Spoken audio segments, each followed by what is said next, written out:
A ver, ¿por qué hablar de Zacarías 5? No lo sé. Lo único que sí sé es que me mandó el Espíritu Santo a que lo haga. Él sabrá él o los motivos. Y también estará ubicando allí, del otro lado de este micrófono, donde estás vos, a la o a las personas que necesitan hoy escuchar esto y no otra cosa. ¿Y qué sucede si solamente es uno y todos los demás se aburren? Nada. Gloria a Dios por eso. Porque una sola alma satisfecha es honra y gloria al Padre. Todos los demás, si se aburren, en todo caso es su problema. El mío es obedecer al Espíritu Santo y ministrar a esa hija o hijo que necesita de esto ahora. Lo único que tenés que hacer, si sos esa persona, es tomar una Biblia, abrirla en el capítulo 5 del libro de Zacarías y acompañarme, para ver si lo que digo es así o si mi carne me está jugando por ahí alguna trampa o mala pasada. Y dice Zacarías en el inicio que alzó sus ojos y vio volar un rollo. Yo pregunto y te pregunto, ¿qué es alzar los ojos? Mirar hacia arriba. A ese manto azul de día y negro de noche que todavía llamamos cielo. No. Es arriba en intensidad, en nivel espiritual, en dimensión. Habla de altura, de monte alto, de presencia divina. La palabra rollo, en el original, es la palabra hebrea megilá, que significa justamente eso, rollo. Pero te aclara que proviene de una raíz traducida como galal, que significa revolver o remover. Y eso me está mostrando que lo que Zacarías está viendo es un rollo, o papiro, o libro, si vos querés llevarlo al presente, que por algún motivo que tiene que ver con la visión de Dios para nuestras cosas, se está removiendo y revolviendo, como si algo lo estuviera desagradando y mucho. Algo así como si ante un pecado tuyo, tu Biblia, que cobrara movimiento y se revolviera sobre sí misma de repulsión por lo que sería tu pecado. En cuanto a la palabra volar, el original lo da como uf, uf, y entre otras acepciones también significa resplandecer. Y luego el ángel le da a Zacarías la dimensión de ese rollo, de ese libro o ese papiro. La versión tradicional la da en codos, que era la medida que se usaba en esos días, pero que convertida a metros, que es la que la mayoría utilizamos hoy, nos arroja una dimensión de 9 metros de longitud por 4 metros y medio de ancho. ¿Y por qué se menciona esto que en apariencia sería apenas un detalle? Porque esa medida era exactamente la misma que tenía el pórtico del templo de Salomón. Mirá lo que dice Primera de Reyes, capítulo 6, verso 3. Y el pórtico delante del templo de la casa tenía 20 codos de largo a lo ancho de la casa, y el ancho delante de la casa era de 10 codos. Un codo medía 45 centímetros nuestros. 20 eran 9 metros. 10, la mitad, 4 metros y medio. Muy bien. ¿Y cómo debemos entender esta similitud? Pues ya sabemos que en la palabra no existen las casualidades, ¿eh? Todas son causalidades. Si seguimos leyendo el libro de Zacarías, se nos va a dar lo que sería un avance de la respuesta. Porque el ángel le expresa al profeta que eso representa la maldición que sale sobre la faz de toda la tierra. Pues sabés que hay cosas muy puntuales que Dios maldice, que significa que no le permite hablar bien o bendecir a quien las comete. Eso es maldecir. Y algunas de esas cosas son la desobediencia, la incredulidad y la rebeldía. Pero aquí el ángel es más concreto y preciso. Dice que esa maldición cae sobre el que hurta y sobre el que jura por Dios falsamente. Esto nos lleva a entender que es muy probable que lo que estaba escrito en ese rollo, libro o papiro, eran los 10 mandamientos originales que Dios le entregó a Moisés.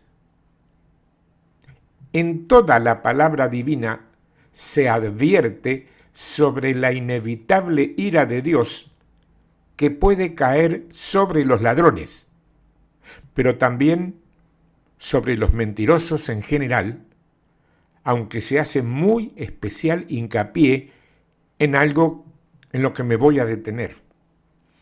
Maldición de Dios sobre los que juran falsamente por su nombre.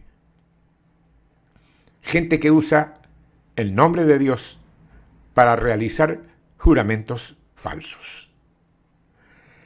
Mira, si bien no lo recuerdo con precisión porque varía, depende la creencia de quién jura y la tradición de cada país, los funcionarios del más alto nivel reciben de quien corresponda una pregunta más o menos así.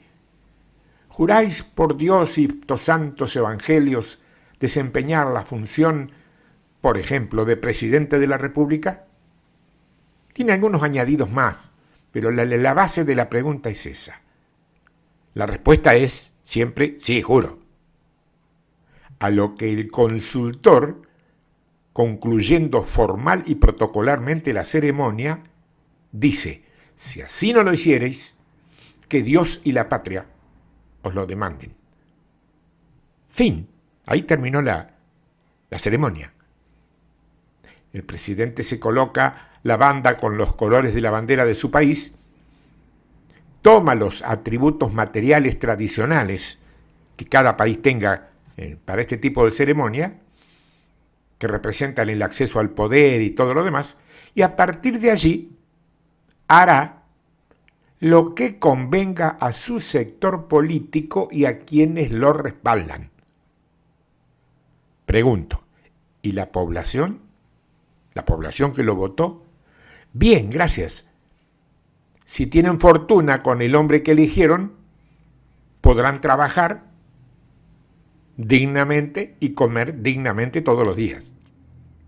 Si se equivocan, lo pagarán muy caro ellos, sus hijos y sus nietos.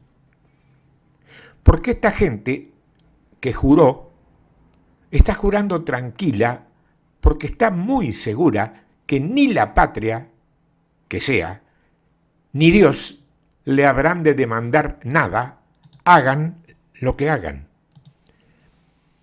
Y luego, Zacarías dice que Dios habla advirtiendo que hará salir de ese rollo, o hará salir ese rollo, ese libro, y que lo introducirá en la casa del ladrón y en la casa del que jura falsamente en su nombre, y que permanecerá allí y la consumirá, tanto en lo físico como en lo material, como con todos quienes la habitan. Los 2 pecados, uno de cada lado de las tablas de los 10 mandamientos, representaban en ese tiempo todo el pecado de Israel, así como hoy representa el pecado de la iglesia estructural y religiosa. Dios maldeciría a las personas que cometieron estos pecados y también maldeciría su casa. ¿Estás entendiendo, vos, que sos hijo, que sos padre, que sos cónyuge, que sos hermano u otra clase de familiar de ese funcionario que estaba jurando falsamente, lo que tenés en tu futuro por causa de sus robos o de su falso juramento? Mira, yo no voy a profetizar nada porque no tengo mandato ni autoridad para hacerlo. Pero Dios ha sido y sigue siendo tan claro que, lo creas o no lo creas, lo que Él dijo te alcanzará. Y si es que formás parte de algunos de estos dos que pone, por ejemplo, ladrón o falso en el juramento, también te hará justicia. Y recuerda que te está diciendo que, además de lo expresado con relación a las personas responsables y sus familiares, también la maldición divina va a alcanzar a cada madera, a cada piedra, a cada cimiento, pared, hierro o lo que sea que conforman las estructuras de la construcción de sus viviendas. Yo pregunto, ¿nada más que sus viviendas particulares? ¿Y si los que roban o juran falsamente son parte de iglesias cristianas? ¿No sería factible que esa maldición también las alcance? Yo no puedo decir que así sea, pero estoy advirtiendo que así podría ser, ¿eh? Y que lo decide en todo caso es el Rey de Reyes y Señor de Señores. Consumir es reducir a la nada. Dios no está hablando de atacar ni de destruir, está hablando de consumir. Y algo que se consume, si no me equivoco, es algo que se va apagando de a poco, progresivamente, hasta quedar reducido a la nada o a cenizas. Pregunto otra vez, ¿es muy distinto esto a la declinación ostensible que la iglesia tradicional que conocemos está experimentando en estos días? Seguidamente el ángel le pregunta a Zacarías si sabe qué cosa es la que está saliendo delante de su vista. De inmediato el profeta le responde que es un efa. Un efa. Y te explico esto porque esto no está escrito aquí porque sí, ¿eh? Un efa era originalmente una medida de capacidad egipcia, adoptada por el pueblo hebreo para utilizarla con sus granos áridos. Equivalía a unos 22 litros, más o menos, lo que la convierte en algo grande que puede almacenar lo que sea. Algunos dicen que era una especie de canasta, aunque yo tengo mis dudas con eso, ya que en un elemento así, tal como yo lo conozco, no se podía guardar nada líquido, si fuera una canasta. De todos modos, lo que tipológicamente es más importante es lo que encuentro cuando voy al texto original, porque la palabra efa es el vocablo hebreo eifá y tiene varias connotaciones. Pero la que a mí me impactó fue la que dice que una efa es una medida de grano que de aquí en más, es una medida en gen. ¿Ubicás el término? Gen. Entonces vos abrís los ojos grandotes y decís, gen. ¿Cómo gen? Mira, yo me tomé el trabajo de buscar de qué se está hablando aquí, pero no encontré que fuera de algo diferente a lo que ya conocía, ¿eh? Me costaba trabajo relacionarlo, pero el mismo Zacarías luego me lo va a confirmar, porque cuando dice gen, está hablando de una palabra que viene de la raíz latina genus y que tiene que ver con la secuencia de ADN ADN que constituye la unidad funcional para la transmisión de los caracteres hereditarios. Tremendo. Entonces, pues, claro, me decís, pero Néstor, ¿estás seguro? No, no lo estoy, porque es la primera vez que lo veo así. O sea, me encuentro como navegando a ciegas, como si me estuviera dejando llevar por el viento, o por el neuma, si vos querés llamarlo así, que es el Espíritu de Dios en mi vida. Y entonces, ¿por qué sigo adelante? Sigo adelante porque luego Zacarías me dice que Dios le dice que ese Efa representa la iniquidad de todo un pueblo sobre la tierra. ¡Wow! Israel, en ese entonces, era esa tierra. Donde quiera que vos residas, hoy, como iglesia tradicional. Es como si Dios utilizara una medida antigua para medir la iniquidad de toda la tierra, que es como decir de toda la carne, incrédula o religiosa, conforme a su genética. Eso es iniquidad. Eso es maldad generacional. Cuando levantaron la tapa de plomo, dice que había una mujer sentada en medio de aquel efa. Y por si quedara alguna duda en ese momento, y también hoy y ahora, allí fue donde el ángel le dijo que esa era la maldad. Y luego la echó dentro del efa y la tapó con masa de plomo. Es decir, que la mujer, el efa y el peso estaban asociados con la maldad. Eran imágenes de codicia, de materialismo y deshonestidad con fines de lucro. O sea que ella, la mujer, intentó salirse, pero el ángel no se lo permitió. La empujó y tapó la entrada, repitiendo que allí estaba encerrada la maldad. En el efa, en el gen.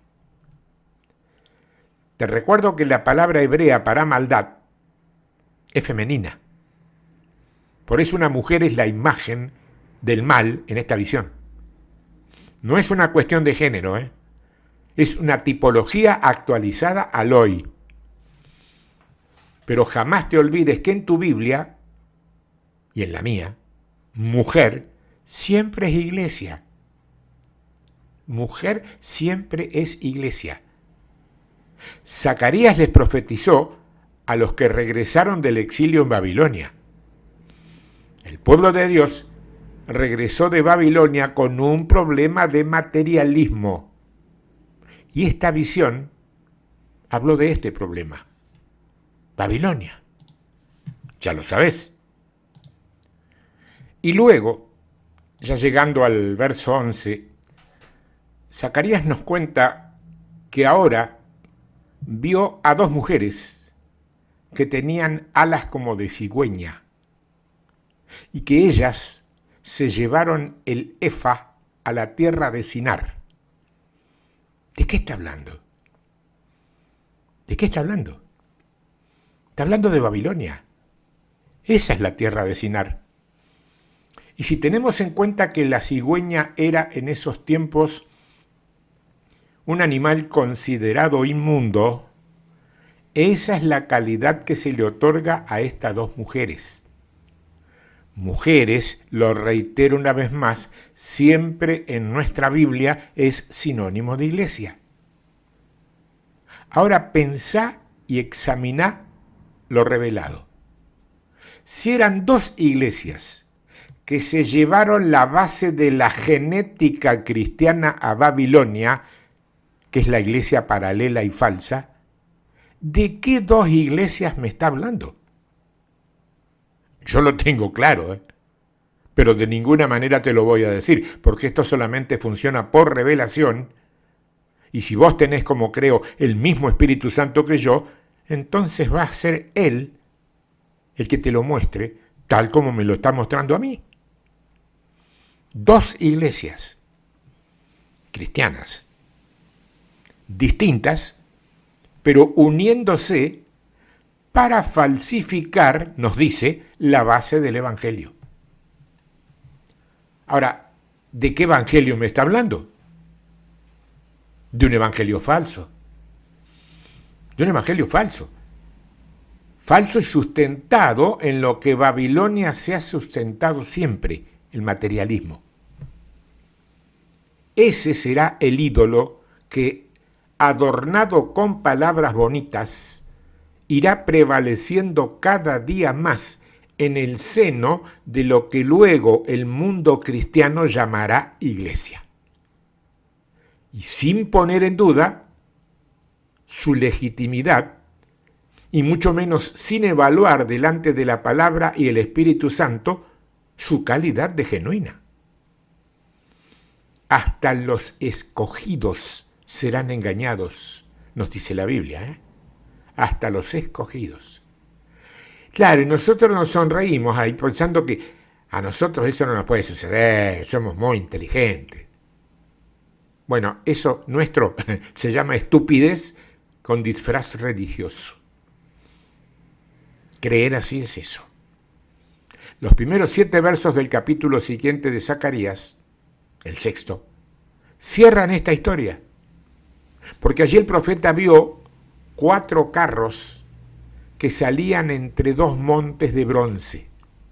Cada uno de esos carros eran tirados por caballos de pelaje rojizo, negros, blancos y overos o pintos. En lo personal debo decirte que habré oído no menos de 10 mensajes relacionados con estos caballos y ninguno me coincidió con la misma interpretación. ¿Qué sería eso? ¿Variedad divina o falta de revelación? No lo sé. Yo acudí a una interlineal y ahí encontré lo que te estoy compartiendo. No hice nada fuera de lo común, desde lo literal, desde lo práctico. En los originales, el caballo alazán es traducido así del vocablo Adom, que significa literalmente rosado. Pero deriva de Adam, con M, que se traduce como rubor o enrojecerse y también a mostrar sangre. Yo no sé lo que te dice a vos esto, pero a mí me habla de vergüenza y de juicio letal. El caballo negro, mientras tanto, se traduce de la palabra shakhor, y tiene que ver con azabache o en penumbra. Deriva de shakhar, que tiene que ver con madrugada y esencialmente con oscuridad. El juicio se ejecuta en la madrugada de la vida y en la tiniebla de la ceguera espiritual. Caballo blanco es Labán, sin más particularidades, pero deriva de una misma voz que se traduce en este caso como emblanquecer, pero también en hacer ladrillos. Si esto no está relacionado con la desobediencia del hombre a la hora de construir ciudades, cuando Dios le había ordenado habitar en el campo, yo no sé de lo que te estoy hablando. Y finalmente, el overo o pinto, que es barot, que significa moteado y atención con esto, moteado como con granizo, dice, porque deriva de barat, que significa directamente caer granizo. Che, ¿alguien desconoce que el granizo representa el juicio? ¿Lo siguen desconociendo? Mirá que está escrito desde siempre, Y es muy curioso, además, fíjate, el plan de ruta de esos 4 carros con esos 4 caballos. Porque en principio no parecerían tener vinculación con los 4 jinetes del Apocalipsis, aunque su objetivo por ahí te suene bastante similar y sus colores sean los mismos. Porque los primeros 2 el negro y el blanco, salen en la misma dirección, el norte. Como es indudable que estos caballos representan ángeles de Dios, ángeles del Dios vivo en acción, no resulta sorpresivo que se dirijan al lugar geográfico donde se encuentran Babilonia y Magog. Babilonia y Magog. Mientras el overo del granizo tomó rumbo hacia el sur, que es donde nacen los vientos, o espíritus, si vos querés verlo así. Los alazanes quisieron recorrer el mundo y los ángeles le dieron su permiso para que lo hicieran.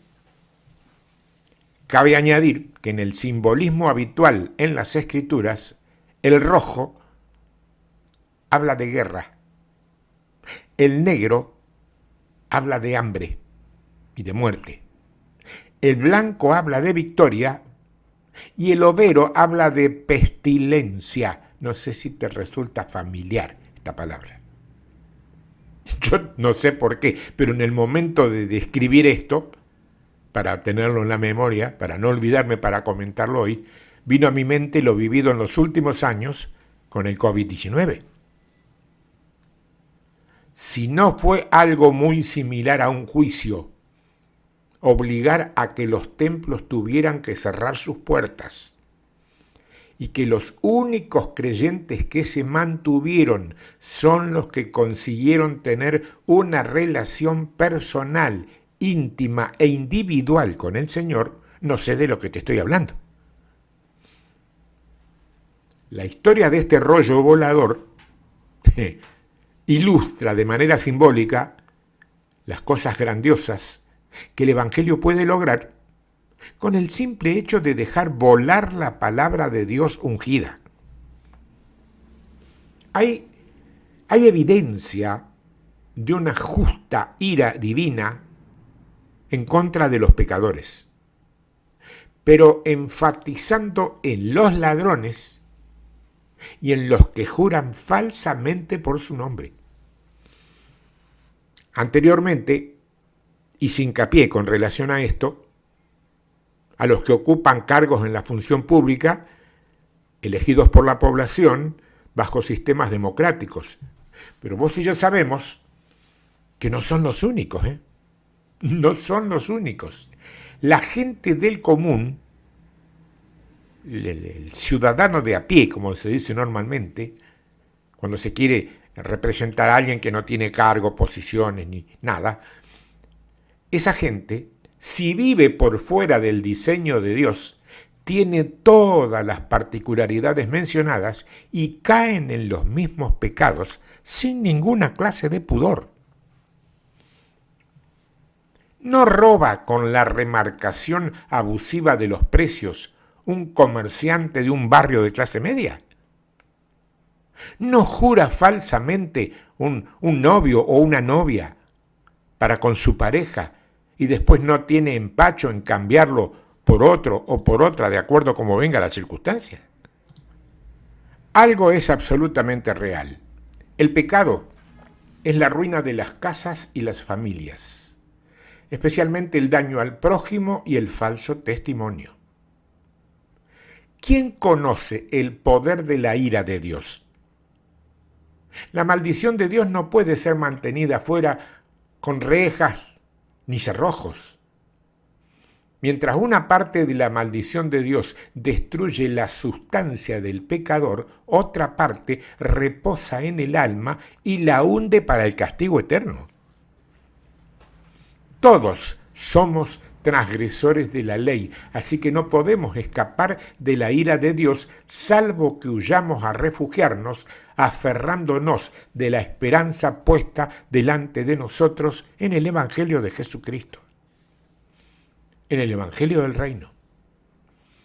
Las dos mujeres son aquellas iglesias autodenominadas cristianas que con sus manejos propios y particulares no han vacilado en abusarse de sus miembros con robos y fraudes con barniz de diezmos y ofrendas, o con concesiones efectuadas desde los centros de poder y extendidos en fuerzas ideológicas o políticas con las que se intenta disimular la suciedad moral que hay en el interior de esas almas torcidas.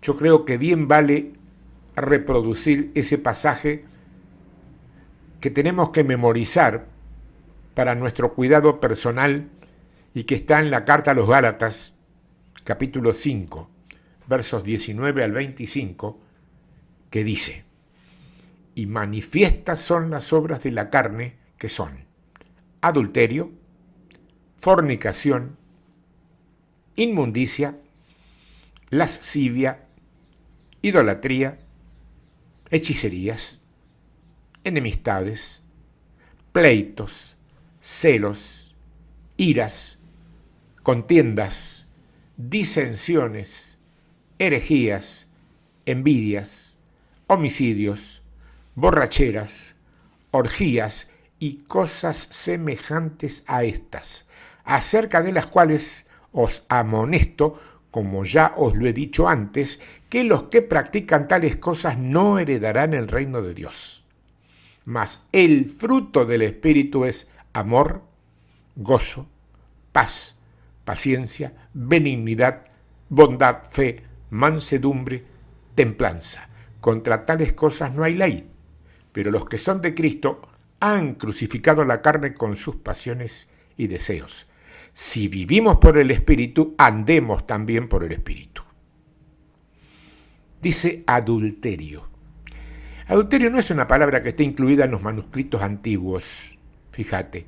Pero eso no significa que Dios nos esté dando un pase gratuito para ejercitarlo, Válido en lo particular para el matrimonio. Todos hablamos de adulterio y inmediatamente pensamos en el matrimonio, pero también en lo corporal.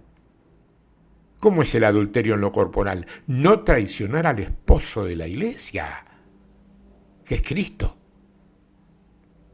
¿Me entendés?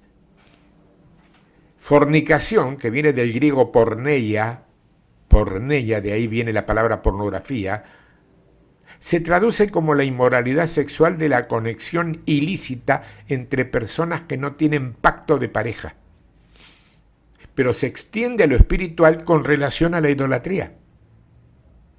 No te olvides que Dios repudió a Israel porque ella fornicaba con sus ídolos. ¿Vos sabés lo que significa la palabra repudió? Divorció. Dios es divorciado. No sé, si lo querés ver así. Es un poco osado y atrevido. Dice que Dios repudió, y repudió es divorció. Inmundicia se refiere a la conducta sexual inapropiada en general. Cubre muchos pecados, no necesariamente de relación con terceros, como por ejemplo, te lo dije recién, es la pornografía. El Espíritu Santo jamás llevaría a alguien a la inmundicia, porque incluye la manera de hablar incluso. Lascivia. A la lascivia se la centraliza en la fantasía sexual, pero incluye otros rubros, incluido lo material. Fantasear con el dinero o fantasear con el poder también se lo considera lascivo. Es un demonio definido el que la produce, si es que se le abren las puertas espirituales para que lo haga. Idolatría. Idolatría es un pecado de características religiosas, porque puede relacionarse con el área que sea, religiosa, social, artística o deportiva, pero generalmente se lo tiene considerado más en lo religioso, pero el pecado es el mismo, Cualquier elemento humano o material que ocupe en tu vida un lugar por delante de Dios es ídolo, así de simple. Vos podés creer en lo que quieras, Vos podés creer en lo que quieras, pero el Espíritu Santo jamás te llevaría a eso, a poner a alguien o a algo por delante de Dios, jamás. Hechicería. Alguna versión bíblica de las más conocidas comete el error de traducir esto, hechicería, como idolatría. No es lo mismo. No es lo mismo. Porque hechicería es la acción de imponer una voluntad humana por sobre otra. Puede ser por métodos de ocultismo, por ahí sale la hechicera, que es la famosa historieta de la brujita de vestido negro, sombrero puntiagudo y nariz con un gancho y un grano en el medio, que todos hemos visto en alguna historieta infantil. Es verdad, sí se puede la hechicería llevarla por el lado del ocultismo, pero también por simple manipulación emocional. ¿Sabes qué es lo más curioso y alarmante? Pablo, para referirse a ella, utiliza en el original la palabra farmakeia. ¿Te suena? Es la palabra de donde luego se extrae nuestra conocida palabra farmacia. ¿Lo estás entendiendo?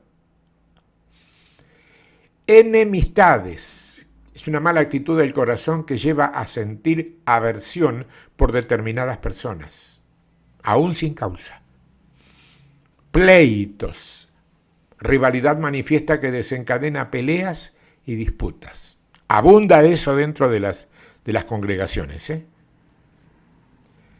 Celos. Claro, dicho así, como lo dije, parece el sentimiento de alguien que tiene miedo que otro le quite algo que considera suyo. Los celos del novio de ese chico nuevo que apareció en el barrio y que la novia anda mirándolo con la boquita abierta y dice, me la va a robar. Bueno, no confundir con celo en singular, que al contrario de lo anterior es positivo. Los celos de la chica o el chico que cela, tiene celos de otro con su novia, su novio, su marido, su mujer, es negativo. Pero el celo es positivo, porque es el cuidado, la atención y el esmero por algo o alguien. Tener celo del Evangelio es positivo. Ira, que viene de la palabra griega thumos y significa un repentino destello emocional, perder los estribos, montar en cólera y convertirse en algo que no puede ser contenido. ¿Te huele a demonio influyendo ahí? Sí, obvio, tiene un olor a demonio que espanta. Contienda. Curiosamente esta palabra comenzó traduciéndose como trabajar por un salario, pero con el tiempo terminó convertida en lo que es ambición egoísta y factor base para miles y miles de desacuerdos y hasta peleas graves. También es demasiado abundante dentro del ambiente cristiano estructural, contiendas. Disensiones. Esto es un tema, porque yo quiero ser claro acá. Dios considera al disenso como una mala obra de la carne. Lo dice ahí. Pero resulta ser que una gran parte del planeta, entre los que me sumo, donde vivimos, donde me toca vivir, vive en democracia, donde el disenso, se dice, es su máxima expresión. Incluso hay denominaciones cristianas que operan democráticamente y obviamente incentivan el disenso como método de enriquecer el debate. Yo pregunto, ¿no es contradictorio? ¿Se supone que tendrá que adaptarse Dios al sistema del hombre? Tengo mis dudas que lo haga, ¿Y entonces? Herejías, más allá de sus antiguos significados, hoy se esgrime para definir ideas o enseñanzas espirituales erróneas, herejías. Envidias, que es un familiar cercano de los celos, es el resentimiento o el rencor como fruto de desear lo que otros poseen. Homicidios, determinar la muerte de alguien por cualquier método, cabe también en matar espiritualmente a alguien esto, Borracheras, está implícito, exceso de bebidas alcohólicas, no está hablando de ingerirlas, porque el vino tiene alcohol y no está prohibido, está hablando de excesos. No te dice de no ingerirlas, es el exceso lo que se pena. Orgías, esto parece una incongruencia dedicar esta palabra a un cristiano, Pero si Pablo lo hace, debe ser porque tendría en su momento sus buenos motivos, y yo me pregunto si no los tendremos todavía hoy. Porque una orgía es un desenfreno descontrolado de todo lo carnal, dónde y cómo y en qué se te ocurra. Y finalmente dice cosas semejantes a estas. Aquí Pablo te incluye aquello o todo aquello que no has encontrado en esta lista. Ninguna obra de la carne puede quedar al margen, ninguna. Ni siquiera las que parecen buenas. Dios aborrece las obras de la carne. Eso es lo que está escrito. Todas.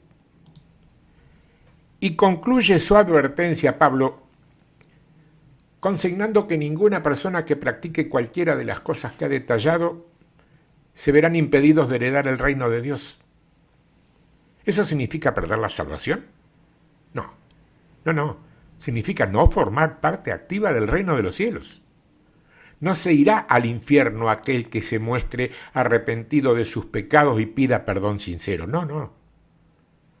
Porque ese perdón le va a llegar de inmediato, pero no le va a servir de habilitación para ver y entrar el reino. Porque en el reino solamente entran aquellos que han nacido de nuevo.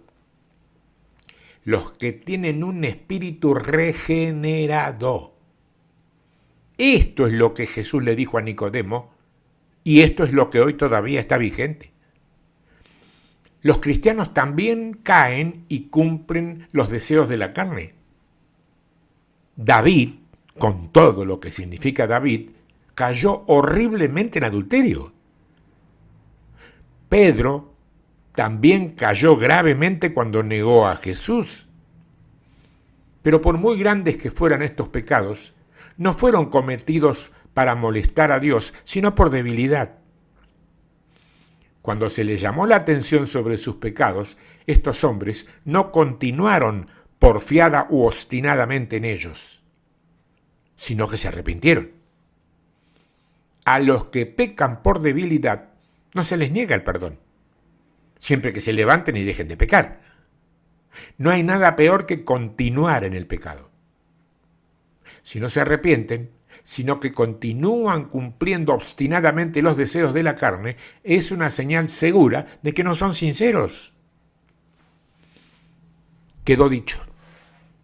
La iniquidad que muestra Zacarías y las obras de la carne que consigna Pablo son los dos elementos que debemos derrotar para abrir las puertas que nos lleven a la victoria. ¿Cómo lograr eso? ¿Cómo lograrlo? ¿Hay alguna ley o algún reglamento que se tenga que cumplir? No. Solamente buscar al Señor y esencialmente a su Espíritu Santo, porque ha sido escrito que el fruto del Espíritu es amor y como consecuencia gozo, paz, paciencia, benignidad, bondad, fe, mansedumbre, templanza. Y contra tales cosas no hay ley. ¿Se entiende? Podrás decir amén. No te olvides que amén no es así sea, como nos enseñaron, sino realmente es así será. Estamos declarando a futuro. Por eso el título, una genética en peligro. Cuando se habla de iniquidad se nos hacen unos bollos en la cabeza. Pues no sabemos cómo podemos ser culpables de algo que no hemos cometido nosotros directamente, sino algún antepasado nuestro. Bueno, aquí está, en la genética. De eso se habla aquí. Es para escucharlo más de una vez, es para orarlo y ponerlo a los pies del Espíritu Santo para que Él te lo confirme y te añada lo que Él quiera añadirte a vos. Tu relación con el Espíritu Santo, con el Señor, con Dios Padre, es distinta y diferente a la de otro, a la mía incluso. Cada uno estamos relacionados distintos. Así como cada hijo de los 5 o 6 que pueda tener un matrimonio se relacionan con su papá de distinto modo, así también nosotros. No somos robots, no somos autómatas. Dios tiene para cada uno de nosotros una evaluación y un trato especial. Dios, a vos que me estás escuchando hoy, para vos, para Dios, vos sos única o único. No tiene otro igual. Ni mejor ni peor. Tendrá mejores y tendrá peores. Pero vos sos única o único. Y lo que tenés en tu proyecto de vida por el diseño divino planificado para tu vida es para vos nada más. No lo puede hacer otra ni otro. ¿Podrás hacerlo? Yo espero que sí. Dios te bendiga. Nos encontramos en la próxima si Dios quiere. Chao, un abrazo.